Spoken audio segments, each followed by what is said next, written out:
우리는 사랑을 할 뿐이야. 서로 이해해주고 있을 뿐이야. 이거는 불륜이 아니야. 우리는 떳떳해. 당사자들이 이걸 외도라고 생각하지 않는다라는 거죠. 정서적 외도가 감정이 중심이라면 육체적인 외도는 욕구가 중심입니다. 정서적 외도는 이성에게 인정, 위로, 설레임, 안정 이런 것을 원하는데요. 힘들 때 생각나는 가장 첫 번째가 내 배우자가 아닌 거죠. 특징은 정서적인 공유와 일상을 공유한다라는 점입니다. 그에 반해서 육체적 외도는요, 호기심과 충동, 육체적인 욕구에 의해서 시작된다라고 보시면 됩니다. 관계 자체보다는 상황과 충동이 더 큰 요인이 됩니다. 정서적인 깊이는 굉장히 얕은 외도라고 할 수 있을 것 같습니다. 정서적인 외도와 육체적인 외도는 파괴하는 지점이 다른데요. 정서적인 외도는 관계의 중심의 축을 흔듭니다. 육체적인 외도는 신뢰와 경계를 붕괴시키죠. 정서적인 외도가 배우자가 나의 사람이 아니다라는 생각이 들게 하는 겁니다. 회복이 어려운 이유는 감정의 자리바꿈이 일어나기 때문인데요.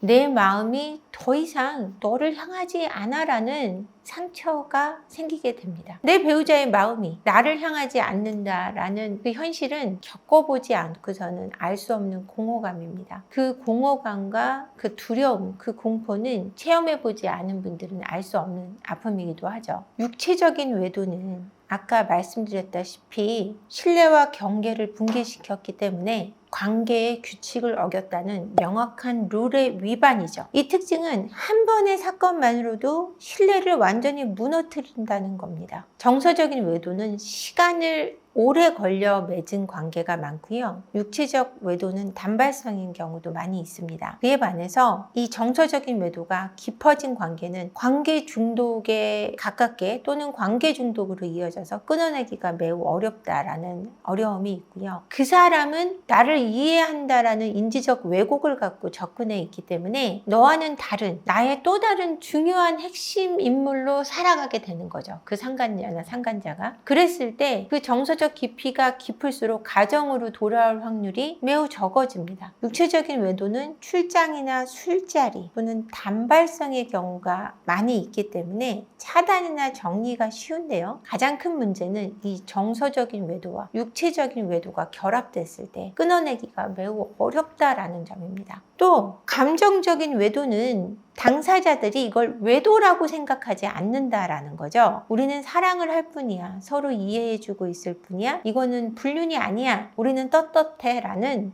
잘못된 인식을 가지고 만남을 이어가기 때문에 합리화를 할 확률이 높다라는 거죠. 우리는 그냥 이야기하는 사이야. 우리는 그냥 서로 도움을 주고 도움을 받는 사이야 라고 얘기를 하거나 그 사람에게 기대는 게 문제야? 정서적으로 기댈 뿐인데 왜 그거 가지고 난리야? 이런 식으로 적반하장하기가 매우 쉽습니다. 본인은 정당화를 하기가 쉽지만 배우자는 너무나 큰 배신의 상처를 입게 되는 거죠. 육체적인 외도는 그래도 외도라는 사실을 인정합니다. 그래, 내가 잤어, 내가 잘못했어 라고 바로 인정하는 경우가 대체적으로 많지만 정서적인 외도는 그럴 확률이 매우 적다라는 거죠. 또 이 정서적인 외도와 육체적인 외도는 배우자가 느끼는 상처의 깊이나 내용이 다른데요. 정서적인 외도는 내가 버려졌고 내가 아닌 그 사람을 우선으로 생각한다는 그 상처로 잘 헤어나오기가 어렵습니다. 존재 자체를 부인당하는 기분이 들기 때문에 자존감이 매우 낮아지고요. 그리고 상처가 너무 깊다 보니 우울증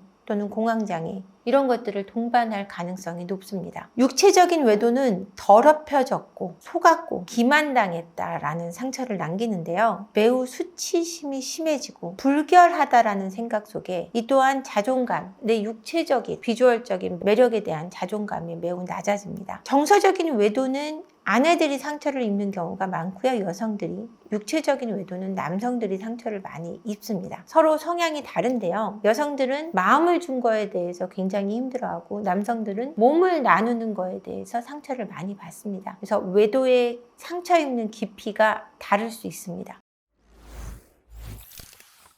외도를 극복하는 방식도 다른데요. 정서적인 외도는 감정선을 완전히 끊어내야 이 외도를 극복할 수 있습니다. 그 상간자와의 정서적인 그 감정을 완전히 차단하고 끊어낼 수 있는 방법을 찾아야 하고요. 두 번째, 마음이 옮겨간 근본 원인을 분석해야 됩니다. 예를 들면 외도 탐색을 통해서 왜 외도를 시작하게 됐으며 이 외도 이전에 관계의 문제는 무엇이었는지 그 근본 원인을 헤쳐내지 않고 알아내지 않고서는 이 외도의 극복이 어렵다라는 거죠. 또한 더불어서 정서적인 재연결을 할 프로그램이 필요한데요. 스스로는 해내기 어렵다라는 단점이 있습니다. 전문가를 반드시 만나셔야 되고요. 재연결 프로그램을 통해서 서로 정서적인 연결을 다시 커넥할 수 있는 방법을 찾으셔야 합니다.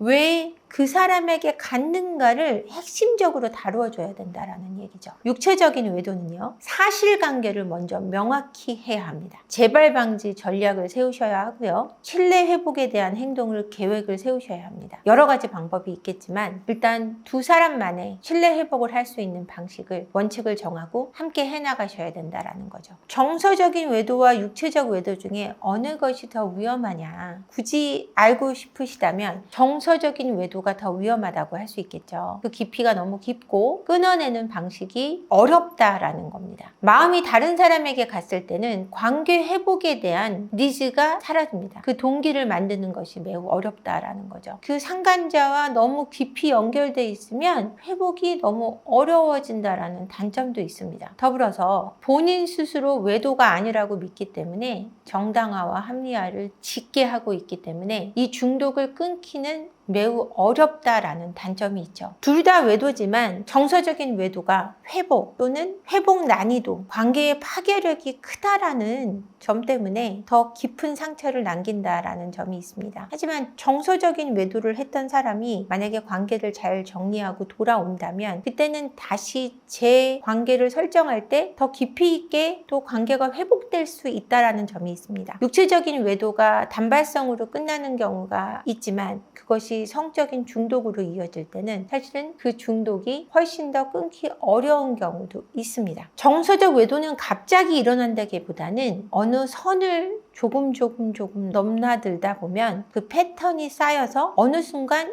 깊어진다라는 단점이 있는데요. 정서적 외도의 패턴에 대한 이야기를 제가 지금부터 해드릴게요.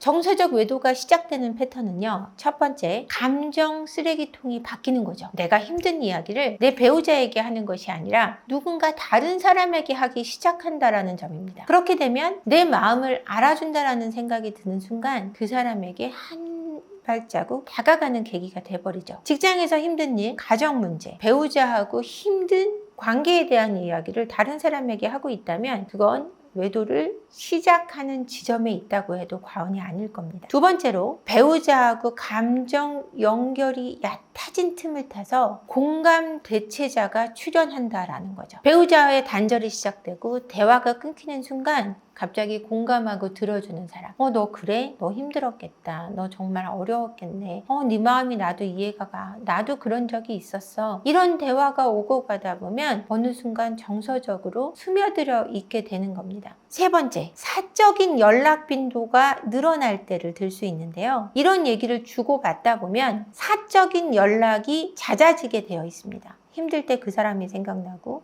위로받고 싶을 때 그 사람이 생각나고 그러다 보면 사적으로 연락을 하게 되고 더 많은 어린 시절 얘기부터 또 현재의 생활까지 이야기를 나누게 되면 정서적으로 굉장히 깊이 있는 사이가 돼버리는 거죠. 어느 순간 일상을 공유하고 있고요. 감정을 공유하고요. 그것이 기대감으로 바뀌어져 있는 겁니다. 그러면서 연락이 오지 않는 허전함이 시작되고 연락을 하는 게 당연해지고 그렇게 자주 연락을 하다 보면 이미 뗄 수 없는 사이가 되는 거죠. 네 번째로, 배우자에게 말하지 않는 감정의 비밀을 공유하게 됩니다. 그래서 감정의 비밀의 공간이 생기고 그 감정의 비밀 공간을 그 사람하고는 나누게 되는 거죠. 내가 배우자 외에 다른 사람에게 공간이 생겨버리고 나면 그때는 멈추기 어려워지는 순간이 되는 겁니다. 상대와의 대화를 배우자에게 숨기게 되고요. 전화번호를 삭제하거나 다른 이름으로 바꾸거나 또는 말하면 네가 오해할까 봐 연락하는 거 얘기 안 했어. 이런 식으로 답변이 오고 있다면 이미 그 사람과 정서적인 외도는 시작됐다고 보셔야 하죠. 5번째, 감정의 비교가 생길 때입니다. 내 배우자는 내 마음을 모르는데 너는 어쩜 그렇게 내 마음을 잘 아니? 신기하다. 어쩜 우린 이렇게 잘 통할까? 이런 대화가 오가기 시작하면 위험 신호가 반짝반짝반짝 하고 있는 거죠. 저 사람은 나를 더 이해해. 내 배우자하고는 달라. 이런 인지적 왜곡이 생기기 시작하고 내 배우자와 비교하게 되고 배우자를 낮추고 상대를 이상화하는 상황에 이르게 됩니다. 그 사람을 이상화하게 되면 그 사람은 뭐든지 나와 공통되고 통하고 멋있고 내가 찾던 그 사람인 것처럼 착각하기 시작하는데요. 그 착각에 빠져서 나오기 힘들어지면 이제는 깊이 있는 육체적 외도까지 이어지는 겁니다. 6번째, 이런 비밀 감정이나 어떤 것들을 감정들을 공유하기 위해 은밀하게 그 사람하고의 관계를 유지를 하기 위해 노력하게 됩니다. 매일 연락을 한다든지 SNS를 공유한다든지 좋아요를 누른다든지 상대의 기분을 맞추려고 노력하게 되고 상대가 힘들다 그러면 나의 감정까지 흔들리게 되는 거죠. 이거는 이미 감정적 관리자의 형태로 자리를 잡은 거죠. 그 사람이 내 인생에서 너무너무 중요해지는 겁니다. 이 사람이 없어지면 다시는 이런 사람을 못 만날 것 같고 이런 관계를 찾을 수 없다고 느낄 때 정말 위험하다고 할 수 있어요. 7번째, 우린 친구하면 되잖아? 라는 정당화를 아주 확실하게 해버리게 됩니다. 이렇게 되면 배우자가 아무리 그 관계를 끊으라고 해도 정서적인 외도, 그건 잘못됐다라고 표현해도 들으려고 하지 않습니다. 그러니까 정서적인 외도는 감정이 이동되고 사적인 상황을 공유하고 비밀의 공간을 만드는 순서대로 만들어지게 됩니다. 혹시 여러분 중에 이렇게 정서적 외도를 하고 계신 분이 있다면 지금 바로 멈추셔야 합니다. 이거는 외도로 가는 지름길이거든요. 정서적인 외도와 육체적인 외도는 본질적으로 다르지만 사실은 정서적 외도를 시작하면 육체적 외도가 시작되고 육체적 외도를 시작해서 정서적 외도로 옮겨가는 경우도 꽤 많이 있습니다, 여러분. 외도가 배우자를 얼마나 힘들게 하는지 여러분 모르시죠? 가해 배우자분들은 당해보지 않고는 모르는 감정입니다. 하지만 적어도 한 번의 실수로 멈추고 싶다면 내 배우자를 낮게 평가하시는 분이 있다면 그 평가 자체를 다시 바꿔보실 필요도 있고요. 누군가에게 정서적으로 빠져들고 있다면 스스로를 재점검해 보셔야 되는 상태라고 생각합니다. 육체적 외도나 정서적인 외도나 모두 외도입니다.